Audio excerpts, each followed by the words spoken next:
জানিয়ে দিব বর্তমান প্রেক্ষাপটে বাংলাদেশের পরিস্থিতি নিয়ে সর্বশেষ আপডেট সংবাদগুলো। শুরুতেই থাকবে শিরোনাম। 15ই ফেব্রুয়ারির মধ্যে এবার খেল খতম ইউনূস সরকারের, ফের বড়সড় পরিবর্তনের পথে বাংলাদেশ। এদিকে হাসিনাকে গুলিতে ঝাঁঝরা করার ষড়যন্ত্র সেই সব বন্দীকে যা বলল ইউনূস সরকার, শুনে আঁতকে উঠবেন। জানিয়ে দেব বেঁচে গেল ইউনূসের বিদায় ঘণ্টা, বাংলাদেশে কড়া অ্যাকশন হাসিনার দলের, ফের তোলপাড় দেশ জুড়ে। এরপরে জানাবো হাসিনার ভাষণের সময় পাল্টা কর্মসূচি, বৈষম্য বিরোধীদের প্রচার না করতে মিডিয়াকে বার্তা। জানিয়ে দেব দিল্লির মতো বাংলাদেশেও ঢাকা শহর ও সংলগ্ন অঞ্চল নিয়ে রাজধানী মহানগর সরকার গঠনের সুপারিশ। এবং সর্বশেষ জানাবো রাজনৈতিক দলের নাম ও প্রতীক নিয়ে যা বলল বৈষম্য বিরোধী ছাত্র আন্দোলন। শুনছিলেন সর্বশেষ আপডেট বাংলা সংবাদগুলোর শিরোনাম, এবারে জানাবো বিস্তারিত। 15ই ফেব্রুয়ারির মধ্যেই এবার খেল খতম ইউনূস সরকারের, ফের বড়সড় পরিবর্তনের পথে বাংলাদেশ। নতুন বাংলাদেশে ফের বড়সড় রদবদলের সম্ভাবনা। জুলাই বিপ্লবের 1 বছর পূর্ণ হওয়ার আগেই প্রশাসনিক পদে ফের পট পরিবর্তনের সম্ভাবনা। জুলাই বিপ্লবের নেতৃত্বে থাকা ছাত্র জনতা একটি নতুন রাজনৈতিক দল গঠন করতে যাচ্ছে। এতেই চাউর হয়েছে 15ই ফেব্রুয়ারির মধ্যে বড় ধরনের ঘটনা ঘটতে পারে বাংলাদেশের অন্তর্বর্তীকালীন সরকারে। পরপর পদত্যাগ করতে চলেছেন বাংলাদেশ সরকারের উপদেষ্টারা। যেমনটা জানা যাচ্ছে আগামী 15ই ফেব্রুয়ারির মধ্যেই পরপর একাধিক উপদেষ্টা পদত্যাগ করতে পারেন অন্তর্বর্তীকালীন সরকার থেকে। নতুন রাজনৈতিক দল ঘোষণার আগে অন্তর্বর্তী সরকারের তথ্য উপদেষ্টা নাহিদ ইসলাম এবং যুব ও ক্রীড়া উপদেষ্টা আসিফ মাহমুদ পদত্যাগ করতে চলেছেন। তার কয়েক মাস পর জুন মাসে সরকারের অন্যতম উপদেষ্টা মাহফুজ আলমও পদত্যাগ করতে পারেন, এমনটা জানা যাচ্ছে।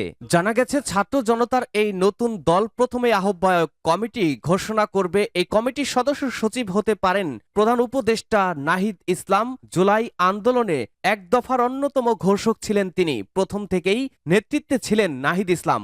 আপাতত নতুন দলের গঠনতন্ত্রের কাজ চলছে বলে জানা গেছে। সব মিলিয়ে বাংলাদেশের রাজনৈতিক পরিস্থিতি বেশ সরগরম। এদিকে জুলাই আগস্টের গণ অভ্যুত্থানের নেতৃত্ব দানকারীদের সংগঠন জাতীয় নাগরিক কমিটি এবং বৈষম্য বিরোধী ছাত্র আন্দোলন এর আগে 24 দফার একটি ইস্তেহার তারা প্রকাশ করবে বলে জানা গেছে। ছাত্র জনতার এই নয়া রাজনৈতিক দল ইউনূসকে কতটা কোণঠাসা করবে সেটাই এখন দেখার বিষয়।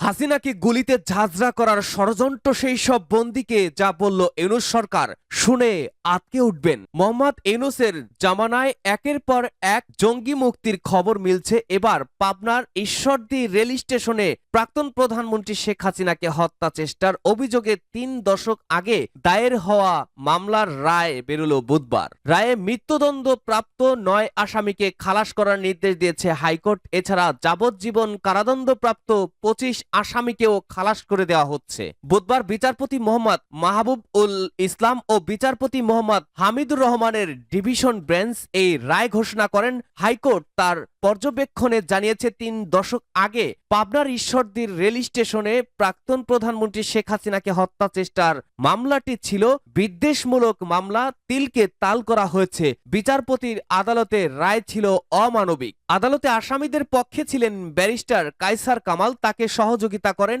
Advocate Mahbubur Rahman Khan, advocate Maksudullah. এর আগে গত 30 জানুয়ারি এই মামলার ডেট রেফারেন্স ও আপিল শুনানি শেষ হয়।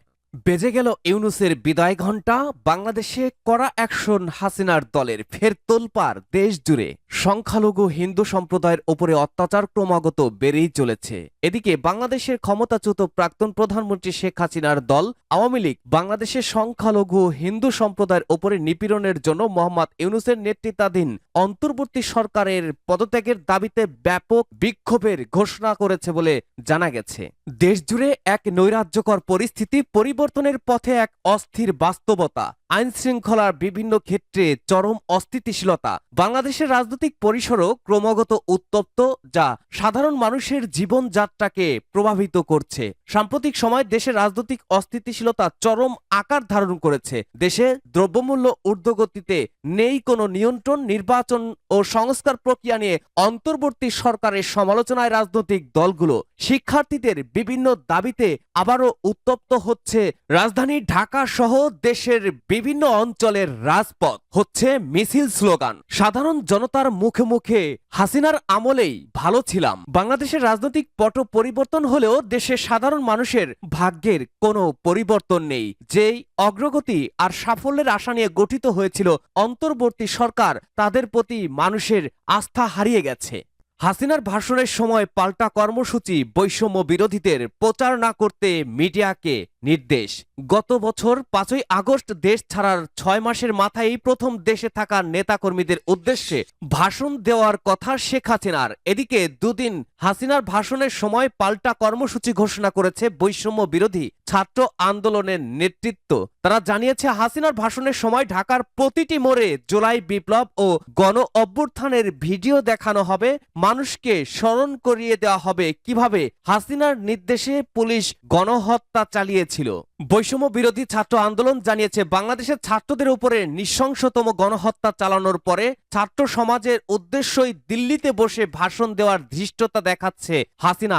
এমন নির্লজ্জতার প্রতিবাদে হাসিনা ভাষণ দেওয়ার সময় ঢাকা শহরের প্রত্যেক মোড়ে জুলাই গণহত্যার ভিডিও ডকুমেন্টারির ছবি প্রদর্শন করবে বৈষম্য বিরোধী ছাত্র আন্দোলন। আপনারা সারা দেশের প্রত্যেকটি মোড়ে মোড়ে বাজারহাটে জুলাই গণহত্যার ভিডিও প্রচার করুন।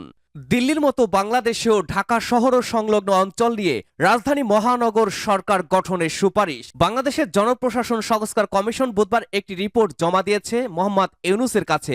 ওই রিপোর্টে রাজধানী ঢাকা এবং সংলগ্ন অঞ্চল নিয়ে একটি রাজধানী মহানগর সরকার গঠনের প্রস্তাব দেওয়া হয়। সম্প্রতি এ বিষয়ে বাংলাদেশের অন্তর্বর্তী সরকারের কাছে সুপারিশ করেছে জনপ্রশাসন সংস্কার কমিশন। বাংলাদেশি সংবাদ মাধ্যম প্রথম আলো অনুসারে নয়াদিল্লির মতো ঢাকাতেও একটি রাজধানীর মহানগর সরকার গঠনের প্রস্তাব দেওয়া হয়। বুধবার দুপুরে এ কথা জানিয়েছেন প্রধান উপদেষ্টা উপ প্রেস সচিব মোহাম্মদ আবুল আজাদ মজুমদার। শেখ হাসিনা সরকারের পতনের পর বাংলাদেশের বিভিন্ন ক্ষেত্রে সংস্কারের জন্য বেশ কিছু কমিশন গঠন করে অন্তর্বর্তী সরকার। তার মধ্যে একটি জনপ্রশাসন সংস্কার কমিশন। বুধবারই অন্তর্বর্তী সরকার প্রধান উপদেষ্টার কাছে রিপোর্ট জমা দিয়েছে জনপ্রশাসন সংস্কার কমিশন। রাজনৈতিক দলের নাম ও প্রতীক বিষয়ে যা বলল বৈষম্য বিরোধী ছাত্র আন্দোলন। জনগণের মতামতের ভিত্তিতে দলের নাম ও প্রতীক নির্ধারণ করা হবে বলে জানিয়েছে বৈষম্য বিরোধী ছাত্র আন্দোলন ও জাতীয় নাগরিক কমিটি। আজ বুধবার ছাত্র ও তরুণদের নেতৃত্বে নতুন রাজনৈতিক দল গঠনের জনমত সংগ্রহ সপ্তাহব্যাপী কর্মসূচি নিয়ে বৈষম্য বিরোধী ছাত্র আন্দোলন ও জাতীয় নাগরিক কমিটির সংবাদ সম্মেলনে সাংবাদিকদের এ কথা জানানো হয়। নতুন দলের কাছে জনগণের প্রত্যাশা ও দলের নাম ও প্রতীক কি হবে তা জানতে 1 লাখ মানুষের মতামত নেবে বৈষম্য বিরোধী ছাত্র আন্দোলন ও জাতীয় নাগরিক কমিটি। বৈষম্য বিরোধী ছাত্র আন্দোলনের আহ্বায়ক হাসনাত আব্দুল্লাহ বলেছেন, চলতি মাসেই নতুন রাজনৈতিক দল গঠিত হবে। এই দল কোনো নির্দিষ্ট গোষ্ঠী বা আদর্শের হবে না, জনগণের মতামতের ভিত্তিতে নতুন দল ঘোষণা করা হবে। এ সময় নাগরিক কমিটির আহ্বায়ক নাসিরউদ্দিন পাটোয়ারি বলেন, 54 বছরের রাজনৈতিক দলগুলো জনগণের যে প্রত্যাশা পূরণ করতে পারেনি তা পূরণে কাজ করবে নতুন রাজনৈতিক দল। বৈষম্য বিরোধী ছাত্র আন্দোলন এবং জাতীয় নাগরিক কমিটি বিপ্লবের আকাঙ্ক্ষা বাস্তবায়নে স্বতন্ত্রভাবে কার্যক্রম পরিচালনা করবে বলে সংবাদ সম্মেলনে জানানো হয়।